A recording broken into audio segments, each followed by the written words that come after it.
On this second week of our annual stewardship campaign, which is entitled Owners, Loaners, and Groaners, we look at this term loaners in the aspect of something we are not to be in our stewardship responsibility.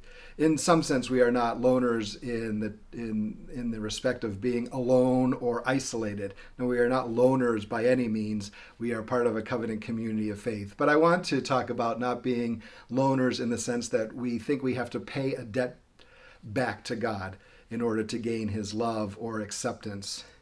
Reminds me of a story back when I was a little boy, again about 12 years old, and I had a good friend of mine. You might remember him last week. He was the one who broke his arm in the baseball all-stars. Well, he was on an all-star hockey team, a traveling team, and I used to go around with them because I spent a lot of time with this family with this only child. And so somehow my friend's mom got me on the team, that I was able to play on the team. But a lot of the other parents were not happy that I was on the team. Some of it had to do with economic differences of our family and their families, but also maybe a skill level. And there was some resentment there that I was a part of the team. And so I always felt like I had to earn my way into some time of acceptance. And on the last game of the season, I came again. I came about and I scored a couple goals and I won the game for the team at the end of the season. And I thought maybe that would have proved my worth. But at the team banquet at the end of the year, every player got a team jacket except for me. And that made my dad and mom pretty mad. And there was an embarrassing scene that happened because I did not receive the team jacket.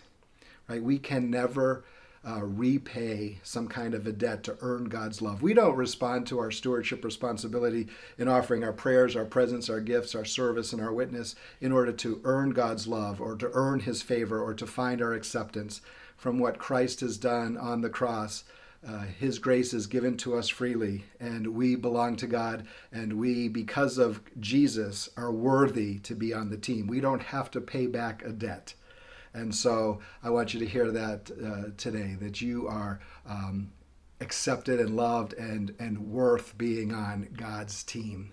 We are not owners, loaners, or groaners. How long have you been coming to York Church? Well, I've been here since I was a child. Oh my gosh. I used to come with my mother. Okay. And it was a very memorable time in my life that I have all these memories of different people and the different generations of people that were here. Name one. Britnell's. Oh yeah, yeah. And Ruth's always been the musician. Okay. Always was. Okay. And your aunt and uncle. Oh my goodness, yes, thanks. Yeah. Uncle Howard. Yes. My Uncle Howard Hinman sang many solos, and him singing Jerusalem is one of the most beautiful memories I have. It's just fantastic, and that's one of the things I love about our church is the music. We've always had such wonderful music. Yes. And Howard was a big music person too.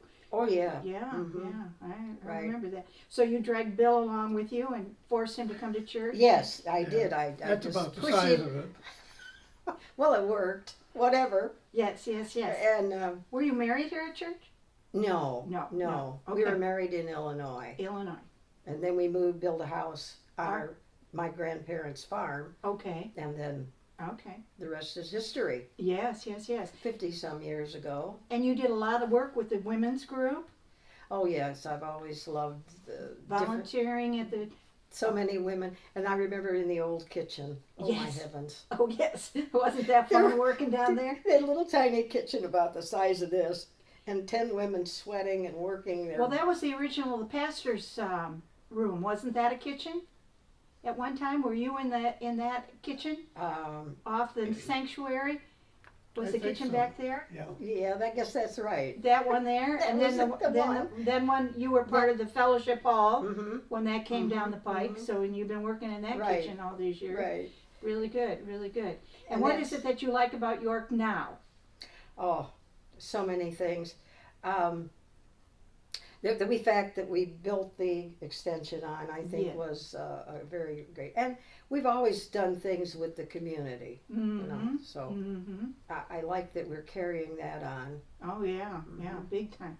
And gosh, you guys have been such faithful attenders. You just tend all the time. It's just part of your routine, isn't it? It is. I feel so good when it's Sunday and we can go and just go to church and see these wonderful people. There you go. There you Just we have a congregation that are givers. I just think they are outstanding. go. Oh yeah. And of course, I gotta mention our pastor. We have one of the finest pastors around. There you go. There you go. And that keeps you coming back, doesn't it? Oh yeah, he has a good message every Sunday, a different message, but a good one.